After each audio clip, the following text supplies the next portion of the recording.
વડોદરાના ઉંડેરાથી બાજવા કોયલી તરફ જતા માર્ગ પર આવેલા જયશ્રી ફાર્મમાં ગેરકાયદેસર ડ્રેનેજ કનેક્શનનો આક્ષેપ। વડોદરા મહાનગરપાલિકા એક તરફ શહેરભરમાં ગેરકાયદેસર પાણી અને ડ્રેનેજ કનેક્શનો સામે કાર્યવાહી ચલાવી રહી છે, ત્યારે બીજી તરફ ઉંડેરા ગામ નજીક આવેલા જયશ્રી ફાર્મમાં ગેરકાયદેસર રીતે ડ્રેનેજ કનેક્શન નાખવામાં આવ્યું હોવાના આક્ષેપો સામે આવ્યા છે। મળતી માહિતી મુજબ ઉંડેરાથી બાજવા કોયલી તરફ જતા માર્ગ પર આવેલા જયશ્રી ફાર્મ ખાતે આશરે 300 મીટર લાંબુ ડ્રેનેજ કનેક્શન લાખો રૂપિયાના ખર્ચે નાખવામાં આવ્યું હોવાનું સ્થાનિકોમાં ચર્ચાઈ રહ્યું છે।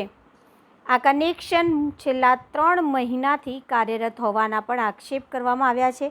સામાજિક કાર્યકર્તા સબીર ચૌહાણે આ મામલે વડોદરા મહાનગરપાલિકા તંત્ર પર સવાલો ઉઠાવ્યા છે।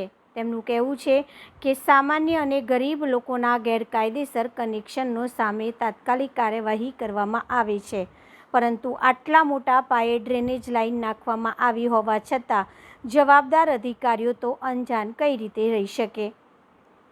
તેમણે આક્ષેપ કર્યા છે કે વોર્ડ નંબર 9 વિસ્તારમાં આવેલા જયશ્રી ફાર્મને કોઈના આશીર્વાદથી ગેરકાયદેસર ડ્રેનેજ કનેક્શન આપવામાં આવ્યું હોવાનું જણાઈ રહ્યું છે।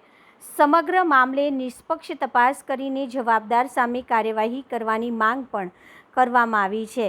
સબીર ચૌહાણે પાલિકા તંત્રને ચેતવણી આપતા જણાવ્યું હતું કે જો આગામી 24 કલાકમાં આ કથિત ગેરકાયદેસર કનેક્શન અંગે કાર્યવાહી નહીં કરવામાં આવે તો વડોદરા મહાનગરપાલિકા કચેરી બહાર ગાંધી ચિંધ્યા માર્ગે ધરણા પ્રદર્શન કરવામાં આવશે। હાલ આક્ષેપોને લઈને પાલિકા તંત્ર તરફથી કોઈ સત્તાવાર પ્રતિક્રિયા સામે આવી નથી।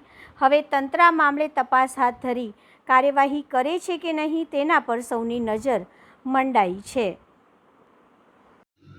વડોદરા શહેરમાં આવેલું આ એક ઉંડેરા ગામ છે। ઉંડેરા ગામમાં આવેલા એવા ઘણા પાર્ટી પ્લોટો છે, તે પરમિશન લઈને જે ડ્રેનેજ લાઇન ને ગટરની લાઇન જોઈન્ટ આલી છે, ત્યારે આ જે પાર્ટી પ્લોટ છે જયશ્રી પાર્ટી પ્લોટ છે તે ઉંડેરાના છેવાડે આવેલું કોર્પોરેશનના હદમાં આવેલું છે। પણ આ જે પાર્ટી પ્લોટના માલિકે જે ગટરની લાઇન નાખી છે તે વગર પરમિશને આ ગટરની લાઇન નાખવામાં આવી છે અને અધિકારીઓને અમે જાણ કરી છતાં બી અધિકારીઓ ખાલી નોટિસ બજવીને જે ઉપકાર કર્યો છે તે અમે અસંતોષ છે। કેમ કે જ્યારે વડોદરા મહાનગરપાલિકામાં અમુક વોર્ડોમાં જે અધિકારીઓ જાય છે, જે પાણીની લાઈન ને જે ગટરની લાઈન જે ગરીબ ને મધ્યમ વર્ગ લોકોએ વગર એમને ખબર ના હોય ને વગર પરમિશને જો જોઈન કર્યું તે તાત્કાલિક સીલો મારવામાં આવે છે। તો શું આ પાર્ટી પ્લોટના માલિકને કેમ નોટિસ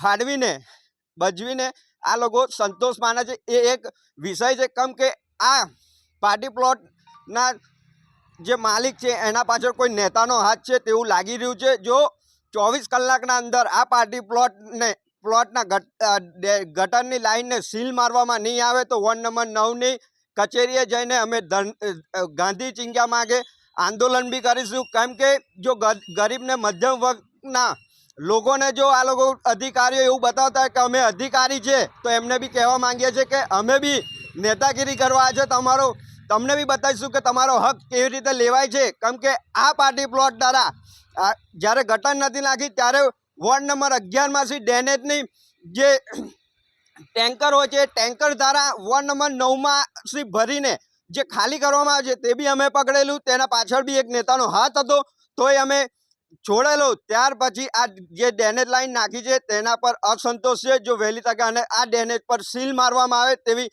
માંગણી છે અને તમારા મીડિયાના માધ્યમથી કમિશનરને કહેવા માંગીએ છીએ કે આ જે પણ અધિકારી હોય તેને તાત્કાલિક ધોરણે કહો કે સીલ મારવામાં આવે। જો નહીં મારે તો આગામી દિવસમાં ગાંધી ચિંધ્યા માર્ગે આંદોલન બી કરીશું।